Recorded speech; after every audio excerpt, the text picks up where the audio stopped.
If you tell other guitar players that you don't have a favorite Boss pedal just to sound cool, almost every guitar player has a favorite Boss pedal. And yes, unironically, the Metal Zone is one of mine. But you could ask any guitar player that question and you're liable to get a different answer from almost every single one in the group. And there's good reason why. Boss is continuously releasing new pedals, and they release so many of them, it's often hard to keep track of them. In fact, there's one pedal that Boss released just last year that I kind of feel has gone by the wayside and not a whole lot of guitar players talk about. And those that have experience with it don't really give it its just due. The pedal I talk about is the FZ-1w Fuzz from the Waza Craft line. Now, I feel like this was sort of overshadowed by the Tone Bender that Boss and Solasound released under the Waza Craft banner back in 2021. The limited nature of that and the fact that the secondhand market was constantly full of them for 3-4 times the price that new units went for probably soured people on Boss and Fuzz for quite some time. And so when the FZ-1w came out, I know that there were videos about it, and I know Boss did their usual marketing push, but I just don't feel like this pedal really got any love. So I thought it would be fun today to just play around with the FZ-1 Fuzz, show you some of the things that I like about it, and also just have a ball playing different guitars into it, exploring some of the things that it's capable of doing, and hopefully by the end of the video, you'll think that this is worth the price of admission. And the price of admission, especially used, is not much over $100. Has 3 controls and 1 switch. It's got a volume knob, a fuzz knob, and a tone knob. And instead of a standard custom switch like you'd find on the Waza Craft version of the Blues Driver, the DS1, and even the Metal Zone, this one is a vintage and modern switch, giving you 2 different tonalities, with the vintage being more of an aggressive, say almost Tone Bender style kind of fuzz, and then the modern sound is much more mid-focused, more mid-push. Boss says that'll give it a bit more versatility amongst a wide range of genres. Now, unlike the Tone Bender, the Waza Craft Fuzz doesn't have the buffer switch on the top of the enclosure. So right now I'm actually just plugged straight into the FZ-1w, and I'm just gonna use a headstock tuner to keep whatever guitar it is that I play in tune. But just getting started with a clean tone on the Rocker Verb 100 and this nifty Les Paul Jr. that I still get to play around with for a little bit, this is the sound that we start out with.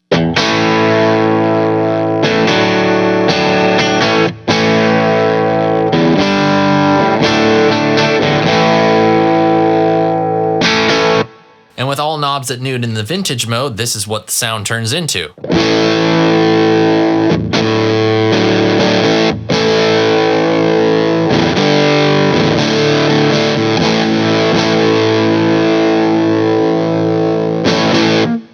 Kind of takes on a bit of a small combo amp on the verge of exploding tone to it, which I think sounds pretty cool. And then flicking over to the modern mode, this is what the character changes into.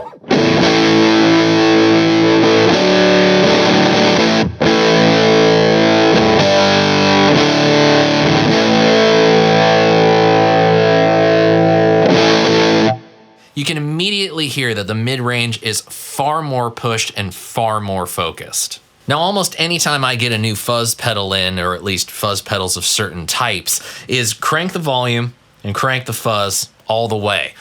I don't know, for some reason, that's just what I always gravitate to, because hey, if you have a fuzz pedal, you might as well play the dang fuzz pedal.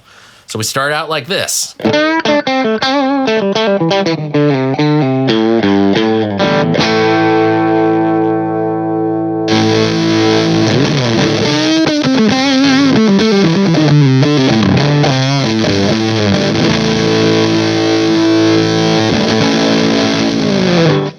It is woolly, it is squirrely, and it is a bit on the aggressive side.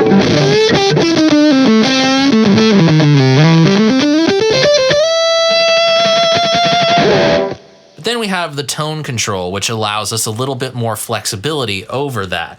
If we turn it up all the way, this vintage mode gets really bitey, really stingy, almost brings to mind a certain famous fuzz riff.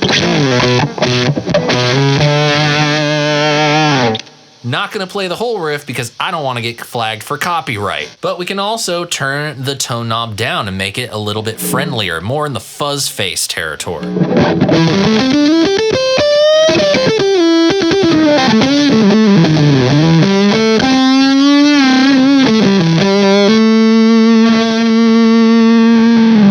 Now, all of that was in front of the clean channel of the rock reverb, but I typically like to run fuzz pedals like this in front of the dirty channel. Not quite as high gain as I usually set it, something more in that mild crunch range.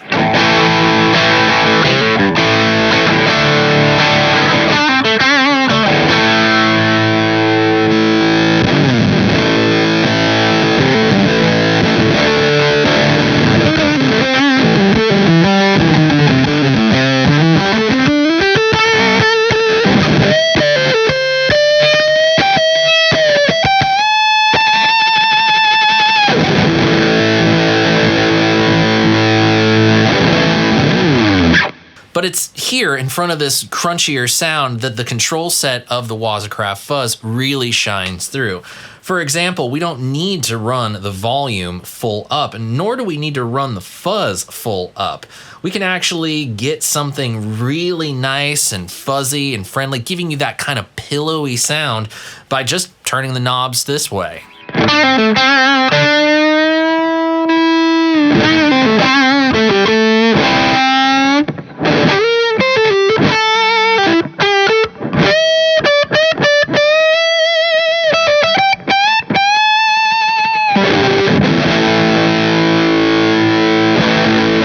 Now, you might think a sound like that is pretty one-dimensional. You're not going to get a whole lot out of it.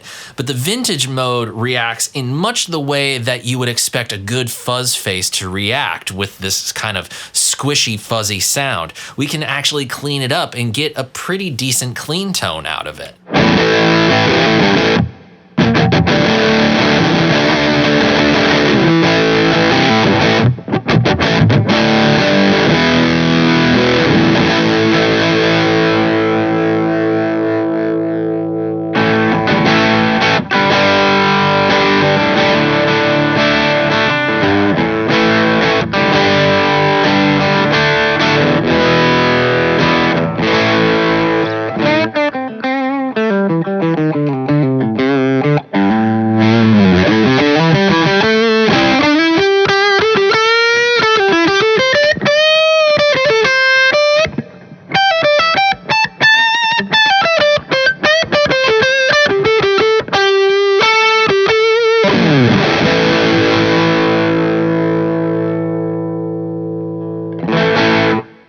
Not bad. Well, let's go ahead now and flick over to that modern setting in front of the dirty channel and see what that does to the sound.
Now, I hope this little introduction was able to show you that there's a lot to this pedal, and for not a whole lot of money. I think I saw one run on Reverb recently that was like $110, $115, somewhere in there. And if you don't like fuzz and you don't really want to spend like buku bucks on a super omega handmade fuzz, just go with this thing to get your toes wet and see if fuzz is an effect that can work for you. It is possible to learn to love fuzz. Now, I know I did. And this one is definitely part of a ever-growing pool of fuzz pedals that I love a ton. But there's not much left for us to do than just play. And I think I'm gonna do exactly that. So allow me to get a little fuzzy and have a little fun.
So what do you think of the Waza Craft Fuzz?